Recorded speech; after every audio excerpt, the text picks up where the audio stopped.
Bienvenue dans l'émission En esprit et en vérité avec le pasteur Luc Ovono. Aujourd'hui, nous sommes mardi. Maintenant, passons à la méditation du jour. Que Dieu vous bénisse.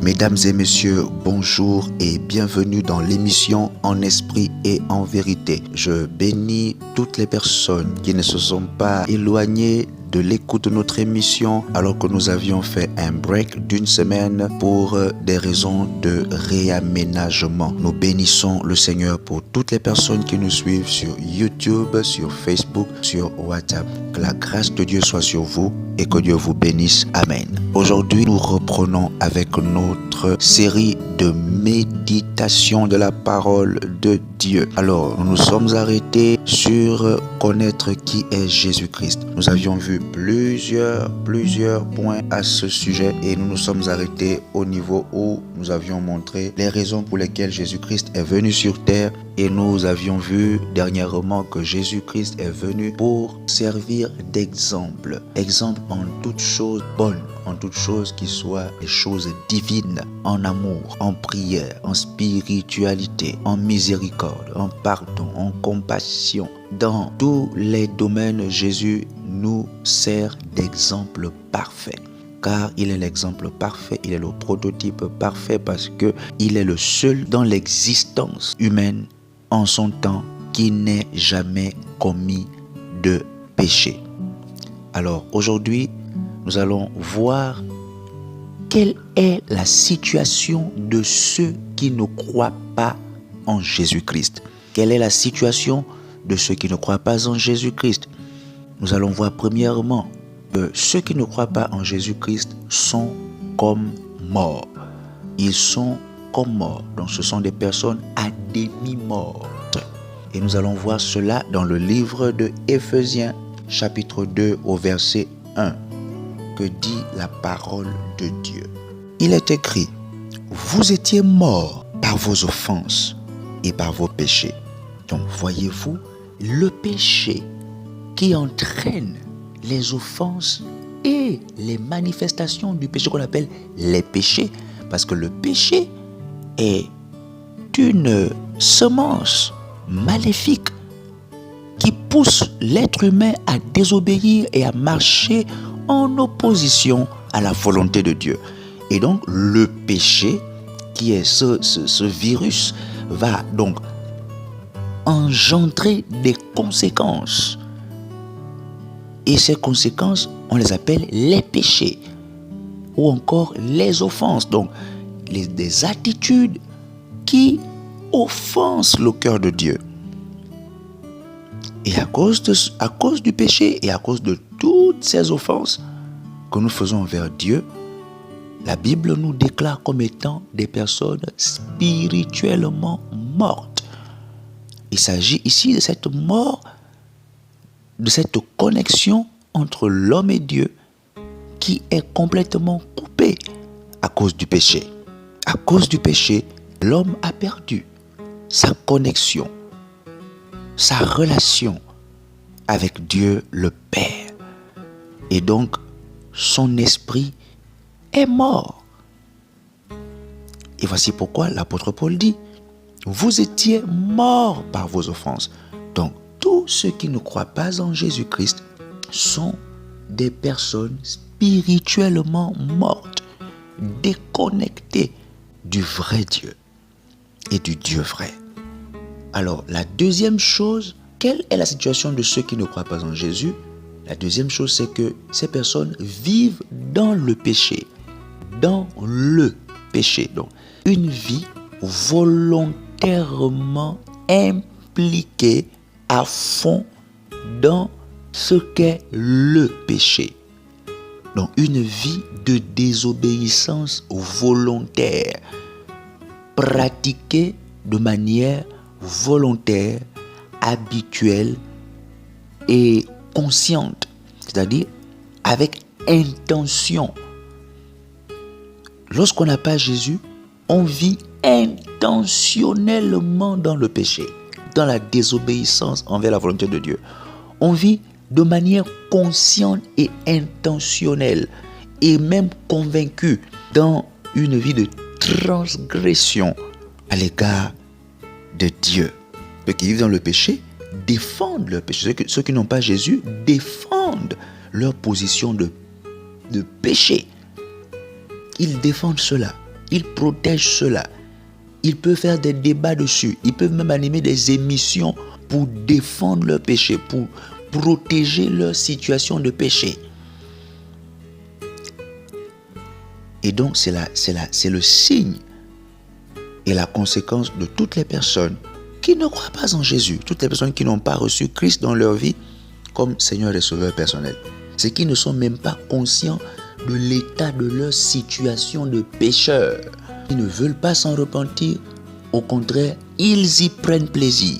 Ils y prennent plaisir et ils rejettent, n'est-ce pas, le sacrifice de Dieu qui est son Fils unique Jésus-Christ, qui est mort pour nos péchés. Alors, la troisième chose, ceux qui ne croient pas en Jésus-Christ sont dans quelle situation? La colère de Dieu demeure sur eux. Nous n'avons pas lu Romains chapitre 6, verset 17. Pour soutenir, n'est-ce pas, le deuxième point, vous pouvez simplement lire ce passage en ouvrant la Bible. Et là, nous allons maintenant lire le livre de Jean chapitre 3, verset 36, pour soutenir la troisième conséquence de ceux qui ne croient pas en Jésus. La colère de Dieu demeure sur eux. Il est écrit dans Jean chapitre 3, verset 36, « Celui qui croit au Fils de Dieu a la vie éternelle. Celui qui ne croit pas au Fils de Dieu ne verra point la vie, mais la colère de Dieu demeure sur lui. » Ce verset est effrayant. Il ne verra même pas la vie. Il ne va même pas voir, apercevoir la vie éternelle. Au contraire, il se réveille, la colère de Dieu est sur lui. Il va au travail, elle va au travail, il va au marché, elle va au marché, il va au champ, elle va au champ, il va en entreprise, directeur d'entreprise, directrice d'entreprise, ministre, gouverneur, enseignant, professeur, commerçant, businessman, homme d'affaires qui voyage à Dubaï, qui revient, homme d'affaires, femme d'affaires qui voyage en Turquie, qui va en Chine, qui revient. Mais la colère de Dieu est là, sur la personne. Quand elle prend l'avion, la colère de Dieu est dans l'avion. Quand elle prend la voiture, la colère de Dieu est dans la voiture. Quand elle dort sur son lit, la colère de Dieu est dans sa chambre. La colère de Dieu demeure sur toutes les personnes qui rejettent le Fils de Dieu. Toutes les personnes qui ne croient pas au Fils de Dieu. Toutes les personnes qui ne croient pas que Jésus-Christ est Seigneur. La colère du Père, la colère de Dieu demeure. Et ça accompagne ces personnes jour et nuit. Peu importe ce qu'ils font, même quand ces personnes font des œuvres sociales pour essayer d'apaiser leur conscience, la colère de Dieu, la Bible dit, demeure toujours sur ces dernières. Et nous allons encore voir, n'est-ce pas, la quatrième chose, la situation de toutes les personnes qui ne croient pas au Fils de Dieu, au Seigneur des Seigneurs, au Sauveur du monde, à Dieu, Jésus-Christ. On dit, ils ne reçoivent pas la vie éternelle. Ils ne reçoivent pas la vie éternelle. Toujours le même verset, Jean chapitre 3, verset 36. Et nous pouvons aussi lire Jean chapitre 3, verset 16. Car Dieu a tant aimé le monde qu'il a donné son Fils unique, afin que quiconque croit en lui ne périsse point, mais qu'il ait la vie éternelle. Donc, ça signifie, quiconque ne croit pas en lui n'aura pas la vie éternelle. Et c'est ce que Jean chapitre 3, verset 36 dit. Celui qui ne croit pas au Fils de Dieu ne verra point la vie. Ne verra point la vie.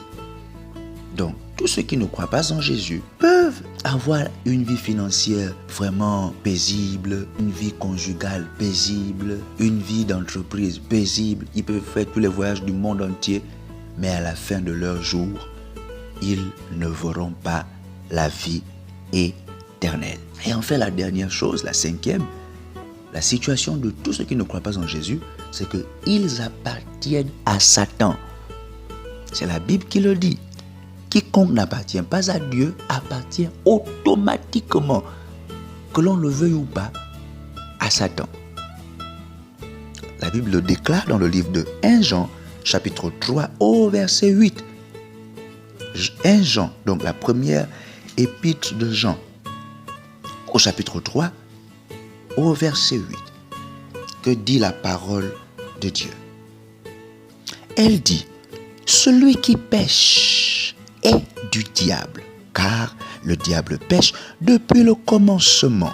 Le Fils de Dieu apparut afin de détruire les œuvres du diable. Donc voyez-vous, celui qui pratique le péché, celui qui mène une vie de péché, volontairement, consciemment, en défendant cela, en étant convaincu que sa décision de péché est la meilleure, la Bible dit qu'il appartient au père du péché.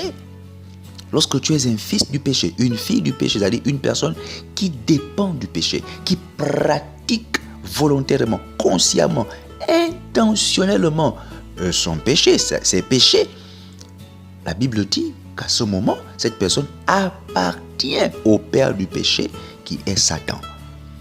Celui qui pêche est du diable. Pourquoi? Parce que Satan pêche depuis le commencement. Donc, il est le père du péché, il est le père du mensonge, le père de la désobéissance, le père de la sauvagerie, le père de la désobéissance, le père de l'orgueil, le père de l'hypocrisie, etc. Donc, toute personne qui vit dedans, le père des murmures et des critiques, des divisions, des querelles, du meurtre, des crimes, toute personne qui vit à l'intérieur de ces choses a pour père le diable. Mais c'est possible de changer de paternité. C'est possible parce que ton vrai père qui t'a créé, c'est Dieu.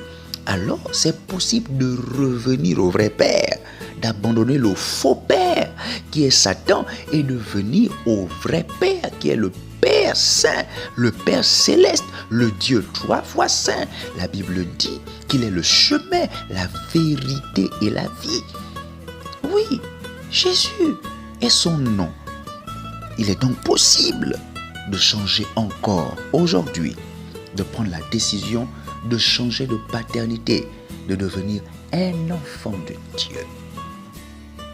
Nous allons lire un dernier passage, Jean chapitre 8, versets 43 à 44. Jean 8, versets 43 à 44. Que dit la Bible? Il est écrit, « Pourquoi ne comprenez-vous pas mon langage ? Parce que vous ne pouvez pas écouter ma parole. Vous avez pour père le diable. Vous avez pour père le diable. Et vous voulez accomplir les désirs de votre père. Il a été meurtrier dès le commencement et il ne se tient pas dans la vérité parce qu'il n'y a pas de vérité en lui. Lorsqu'il profère le mensonge, il parle de son propre fond car il est menteur et le père du mensonge. Ce verset est tellement profond. Ce verset nous révèle que l'identité maîtresse, originelle même du diable, c'est le mensonge. C'est le mensonge. Satan est un menteur. Donc, même le plaisir que Satan vous donne dans le péché que vous aimez, dans les choses que vous aimez faire, dans ce verre d'alcool que vous aimez boire, dans ce bâton de cigarette que vous aimez fumer, dans ce rapport sexuel hors mariage que vous aimez pratiquer de manière volontaire, intentionnelle, de manière consciente. Ce plaisir que Satan vous procure a pour fond, a pour origine, a pour essence même le mensonge. Tout ce que Satan vous donne, aussi beau que cela soit, c'est une beauté mensongère. Ce sont des choses précieuses mais mensongères quand même. Une belle voiture que le diable t'offre, mais c'est une belle voiture fausse. Une belle voiture fausse parce que le prix que tu as payé pour cette voiture, c'est quelque chose de déshonorable que tu as fait pour obtenir cette voiture, cette belle maison que tu as. Oui, ce beau succès que tu as. Tu es un artiste musicien. Tu fais des choses. Tu es célèbre parce que tu chantes pour les femmes. Tu chantes pour les hommes. Oh bébé, je t'aime. Oh mon bébé. Voilà. Allez, tu chantes pour que les gens dansent, pour que les gens aient du fantasme amoureux, hors mariage, la fornication. Allez, toute cette célébrité et tout cet argent, les jets privés dans lesquels tu planes, toutes ces choses, ce sont des mensonges, ce sont des belles choses qui te mentent parce que cela ne vient pas de Dieu. Parce que quand c'est Dieu qui te donne, ce n'est pas suivi du péché. Quand c'est Dieu qui te bénit, ça ne se suit pas du péché. La Bible dit que lorsque l'Éternel te bénit, il t'enrichit et cela ne se fait suivre d'aucun chagrin. Alors que Satan, lorsque Satan te donne, mais à la suite, cela produit le chagrin. Cela produit le regret, des larmes qui vont bientôt te conduire dans des flammes. Alors, c'est possible de prendre la bonne décision. Reviens à ton vrai Père. Reviens à ton vrai Dieu. Ton vrai Dieu s'est révélé par son Fils unique, Jésus-Christ. Si tu acceptes Jésus-Christ dans ta vie, alors tu retrouveras cette belle connexion avec Dieu. Nous avons vu plusieurs personnes qui croyaient à des choses, qui croyaient à des principes, qui croyaient à des idoles, à des images. Mais lorsqu'ils ont rencontré Jésus, ça n'a plus jamais été la même chose. Ça a été différent. Alors, fais-le aussi. J'aimerais t'amener à prendre cette décision aujourd'hui par une courte prière très simple. Tu vas simplement ouvrir ton cœur et dire: Seigneur Jésus, je viens me repentir de tous mes péchés. J'ai marché loin de toi. J'ai fait ce qui n'est pas agréable à tes yeux. Aujourd'hui, je viens à toi. Je t'accepte. Je te demande pardon. Je t'accepte comme étant celui seul qui peut ôter en moi le péché. Ma vie t'appartient dès aujourd'hui.